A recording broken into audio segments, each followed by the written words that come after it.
APR Group, 2 and 3 BHK premium apartments at Patancheru. Comfortable pricing, GHMC and RERA approved. ఆ టైంలో శోభన్ బాబు గారిని కలిసాం. మ్మ్.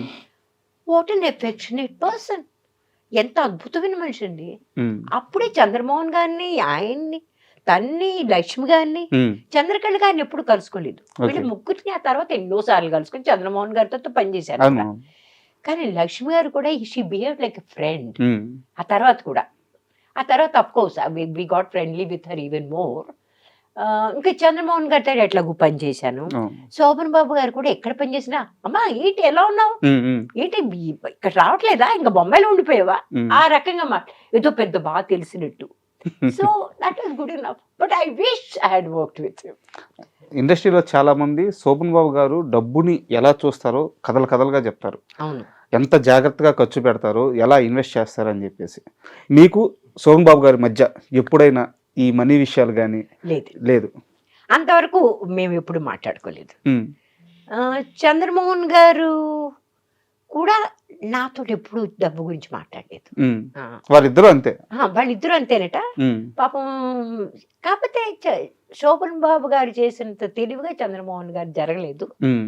But అబ్బాయి డబ్బు అనేది చూసారా, hmm. I don't know. Shobhan Babu గారు డబ్బు విషయంలో పాపం అలా ఉండడానికి కారణం ఏంటంటే, బహుశా ఆయన చిన్నప్పటి నుంచి ఆయన పరిస్థితులు ఎట్లాంటి పరిస్థితుల్లో వచ్చారో ఏమిటో. మేడం. నేనేం గొప్ప పరిస్థితుల నుంచి రాలేదు, మ్మ్. కానీ మేము ఇన్సెక్యూరిటీలో పెరగలేదు. మ్మ్. మ్మ్. ఇద్దరే ఆడపిల్లలు, మాకు ఎప్పుడు ఏ లోటు కనిపించలేదు మాకు. మ్మ్. మా నాన్నగారు మాకు ఏది కావాలన్నా, దట్ వాజ్ ద బెండకాయ కూర వండితే ఆయన ముందు వేసుకునేవాళ్ళు కాదు, ముందు మేము తిన్నాక మిగిలిందని వేసుకునేవాళ్ళు. అట్లా పెంచారు మమ్మల్ని. మ్మ్. అంటే ఇలా పెరగడం వల్ల కూడా సమస్య ఒకటి అయిందిగా. ఇప్పుడు ఉదాహరణకు ఒకటి చెప్తాను. సీతామహాలక్ష్మి సినిమాలో సైడ్ క్యారెక్టర్ అనొచ్చు, లేదా సెకండ్ లీడ్ అనొచ్చు, ఏదో ఆమె 30,000 తీసుకుంటే మీరు 12,000 తీసుకున్నారు కదా హీరోయిన్ గా. మీకు ఎలా తెలిసినవి ఇవన్నీ, ఎలా తెలిసాయి ఇవన్నీ? కరెక్టే కదా. పల్లవి చెప్పింది నాకు ఆ మధ్య ఎప్పుడో. అందే నీకు ఎంత ఇచ్చారు రామేశ్వరి అంది. అంటే 12,000, అది కూడా లాస్ట్ 2,000 ఇవ్వడానికి నా ప్రాణాలు. మా అక్క కోపం వచ్చింది. మా అక్క అంతే, ఎంత పొగరు వీళ్ళకి 2,000 ఇవ్వరా, ఇంత పెద్ద సక్సెస్ఫుల్ అయింది అని ఫోన్ చేస్తే నాయుడు గారు దరిద్రంగా మాట్లాడాడంట. మా అక్కకి ఇంకా కోపం వచ్చింది. వాళ్ళకి తిరుపతిలో ఫోన్ ఉండేది, తిరుపతిలో ఉండేది తను. కావాలి వాళ్ళ మాటికి ఫోన్ చేసి 2,000 తీసుకుంటాను అంటే నాకు పంపిస్తామని నాకు పంపించేశారు. నాకు బహుశా డబ్బుల విషయంలో నేను చాలా కొంచెం కదా, నాకు చేత కాదు. ఈ మధ్య వచ్చేసింది నాకు. ఒక 4-5 నెలల నుంచి కాదు, ఒక సంవత్సరం నుంచి నేను డబ్బుల విషయంలో ఇదయ్యాను. చాలా లేటుగా. కానీ ఒకటండి, ఆ టైంలో ఇంత ఎక్కడెక్కడ సంపాదించేవాళ్ళం. అంతే కదా. ఇప్పుడు మనం 2 రోజులు చేసేది అక్కడ మొత్తం సినిమాకి వచ్చేది. అవును. సరే, కానీ హిందీలో కొంతమంది నాకు చాలా ప్రాంప్ట్గా పే చేసేవాళ్ళు. వాళ్ళు ఉండేవాళ్ళు. ఎన్నో ల్యాబ్ లెటర్స్ ఎందుకు పైకి అక్కడ చింపేసి పడేసినవి కూడా ఉన్నాయి. ల్యాబ్ లెటర్స్ ఉండేవి ఆ టైంలో.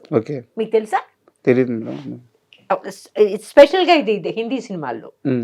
అంటే ఆ ల్యాబ్ మీకు ఆ డబ్బులు ఇస్తే కానీ ఆ ప్రింట్ బయటకు వెళ్ళనివ్వదు. ఓకే. ఆ రకంగా ఒక రకంగా లేని లెటర్ అది ఉండేవి. నా దగ్గర ఇన్ని ల్యాబ్ లెటర్స్ ఉండేవి. వాళ్ళు వచ్చేవాళ్ళు, ప్రొడ్యూసర్ వచ్చేవాడు, అమ్మ చాలా కష్టంగా ఉందమ్మా, సినిమా రిలీజ్ చేయలేకపోతున్నాం అమ్మా, ఇల్లు అమ్మేద్దాం అనుకుంటున్నా. బాబు వద్దు, మీరు ఇల్లు పడేస్తారు. So and you know my attitude was, వాళ్ళు ఇల్లు అమ్మి నాకు డబ్బులు ఇస్తే నాకు ఎందుకు డబ్బు, how am I going to? But Pallavi ఆ రోజు చెప్తే తనకు 30,000 ఇచ్చారంట, నాకు 12,000 ఇచ్చారంట. నాకు నవ్వు వచ్చింది నా మీద, అందుకని ఇంకేం లేదు. But I'm happy for her. She has got lot of lands, నాకు లేవు.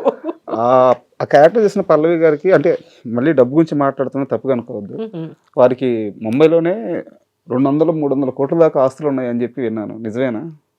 బొంబాయిలో లేవనుకుంటానండి.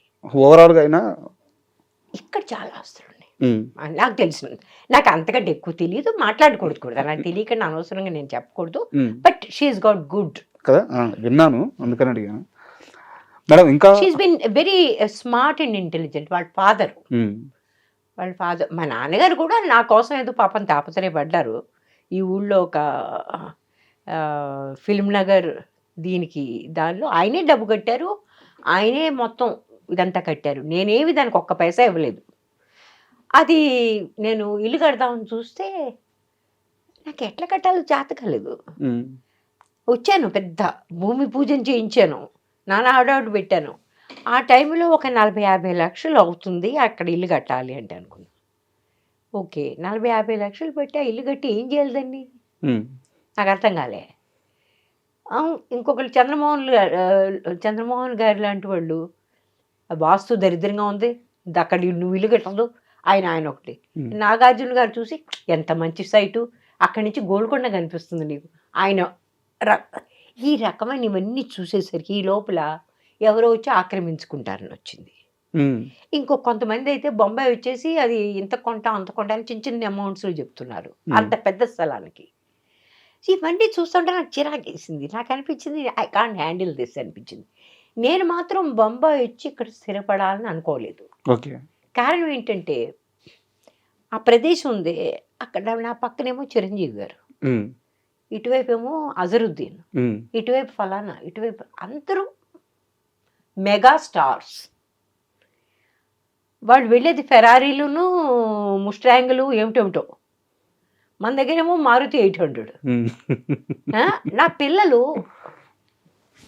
విపరీతమైన కాంప్లెక్స్లో పోతారు. I don't want it. That was the reason I don't want. ఇప్పుడు ఆ స్థలం ఏం చేశారు? అమ్మేశారు, అప్పుడే అమ్మేశారు. ఎంత అమ్మారు అప్పట్లో?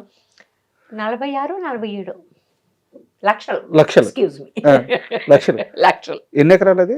ఎకరాలు కాదు, 1200 గజాలు. ఇప్పుడు ఎంత తెలుసు అక్కడ? తెలుసు, 20 కోట్లట. మంది కానప్పుడు మంది కాదు, గొడవే లేదు. అండ్ నిజం విషయానికి వస్తే తెలుగులో మీరు అప్పుడు కనిపించి చాలా సంవత్సరాలు అయిపోయింది. తేజ గారు అంటే నాకు తెలిసినంత వరకు ఏ కో డైరెక్టర్ ఫోన్ చేయలేదు, ఏ అసోసియేటివ్ ఫోన్ చేయలేదు, ఏ మేనేజర్ ఫోన్ చేయలేదు.